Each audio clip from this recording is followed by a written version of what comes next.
Nou ja, in Suid-Afrika is daar baie psigopate, werklik waar, veral onder die blankes. Want wanneer ons praat oor die noodsituasie in Gaza en die situasie met die Palestynë, dan sal jy altyd 'n paar sotte hê wat vir jou kon verduidelik, maar wat van 7 Oktober? Asof 7 Oktober nou 'n regverdiging is vir die uitmoor van kinders. Nou ja, 'n persoon wat so met jou moet redeneer, moet jy weet, moet jy baie versigtig hanteer, want hy is eintlik psigopaties. Hy het geen gevoel hier in sy hart vir die lyding van 'n ander persoon, en spesifiek 'n kind nie. So dit is baie problematies. Ek raak bekommerd daaroor, want ons sit met hierdie mense onder die volk. Wat beteken hy het nie 'n gewete nie, so sy gewete kla hom nie aan nie. Hy ignoreer hierdie krisis in Gaza, want sê hy, die Jode het reg om hulle self te verdedig. Menende hulle die reg om kinders dood te skiet, of dan hulle die reg om kinders te verhonger. Ja, nou is interessant. Addressing the UN Security Council on August the 27th, the head of Save the Children described the slow agony of starving children in Gaza, saying they are now so weak they cannot even cry. Save the Children's clinics in Gaza are overwhelmed by need. Want ek kan net hierso aangaan, skies tog.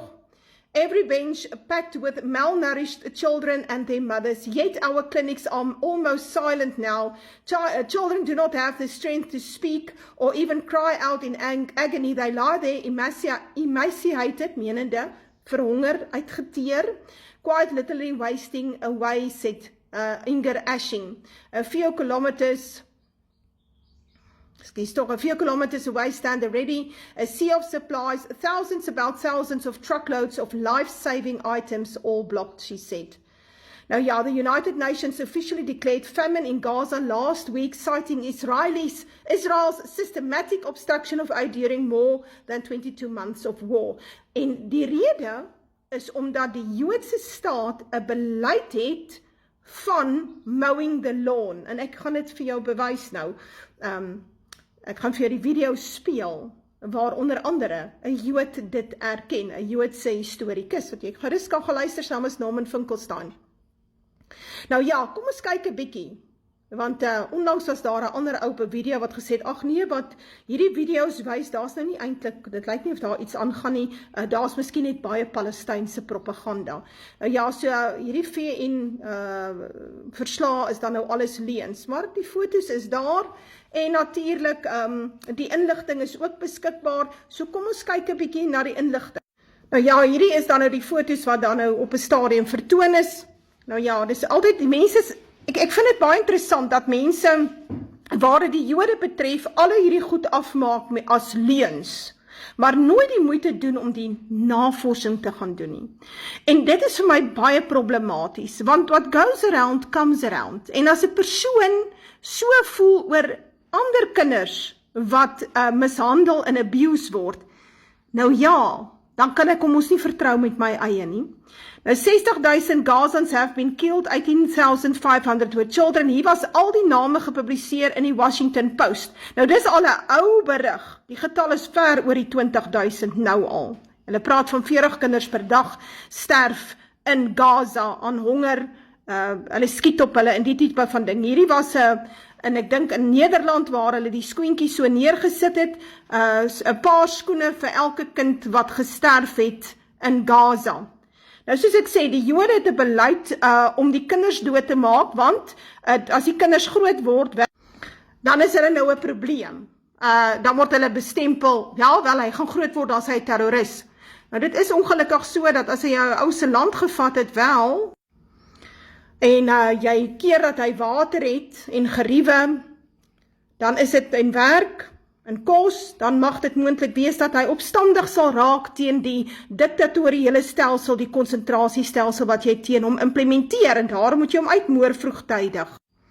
Nou ja, hierdie hele beleid van die Jode, van mowing the lawn of mowing the grass, is eintlik baie goed gedokumenteer in die journalistiek, jy kan dit gaan opsoek op internet. Die ouens wat vir my sê, ek weet nie waarvan ek praat nie, is ouens wat nie kan lees en skryf nie, hy weet glad nie om sy foon te gebruik nie. Washington Post berig op Mei 14, 2021, with strikes targeting rockets and tunnels, the Israeli tactic of mowing the grass returns to Gaza. Dan the Journal of Genocide Research, hierdie een kom dan uit 22 Mei 2025, mowing the lawn, lethal metaphors in Israeli national security culture pre-7 Oktober. Ja, dit is al 'n hele paar jaar aan die gang, waar veral kinders geteiken word, want as die kind nou groot word, wel, naas die feit dat hy eise stel aan die ekonomie van die land, want onthou, daai mense in Gaza mag eintlik nie deelneem aan die ekonomie van die land nie. Hulle is ekonomiese vlugtelinge, hulle is in 'n konsentrasiekamp, hulle mag nie terugveg nie, hulle mag nie uit die konsentrasiekamp nie, hulle kan nie eintlik in die konsentrasiekamp, 'n vreemdeling kan nie inkom nie, familie kan nie kom kuier nie, jy is in 'n tronk situasie. Nou, so jy wil eintlik daardie getalle, dis soos 'n klomp muise in 'n hokkie, wil die getalle afbring, so jy teiken die kinders. Nou ons weet in die laaste tyd dat die dokters ons berig het, dokters wat in Gaza diens doen by daardie hospitale, berig dat dit duidelik is dat die IDF skiet op die kinders, mense oor die algemeen, maar hulle doen target practice. Menende, maandag is al die gevalle wat inkom, kinders wat geskiet is in die bobeen. Want dit was die opdrag. En dinsdag is almal wat geskiet word, mense wat gewond is in die maag. En die dag daarna is almal wat inkom, ouens wat geskiet is in die skouer. So dis duidelik dat daar 'n target practice plaasvind by die IDF soldate. Nou wat se besetenheid moet in jou wees, dat jy nou bereid is om op kinders en op weerlose mense te skiet? En wat se besetenheid moet in jou wees, dat jy dink dit is aanvaarbaar? Dit is reg. Israel mag het doen, wat hulle mag, hulle self verdedig. Dit is nie verdediging nie, dit is genocide.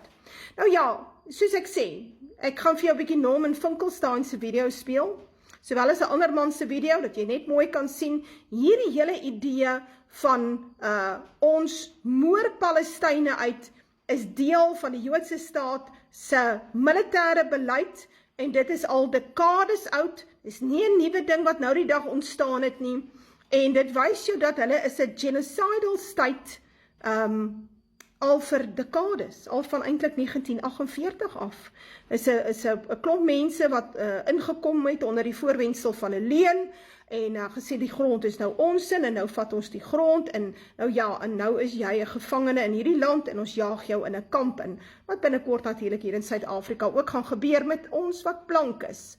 Maar goed, luister 'n bietjie hierdie video. I've said it before, and you'll forgive me for repeating myself. Up until October 7th, Israel was accepting of periodically mowing the lawn in Gaza. So you have these periodic killing sprees, high-tech killing sprees. That's what they were. They were high-tech killing sprees. Let's be real here. Israel has been mowing the lawn for years. And when I say mowing the lawn, it's their official strategy to go in, slaughter a certain number of people to keep the population down. You can only do that for so long. Like I said, war is the rich man's terror. Terror is the poor man's war.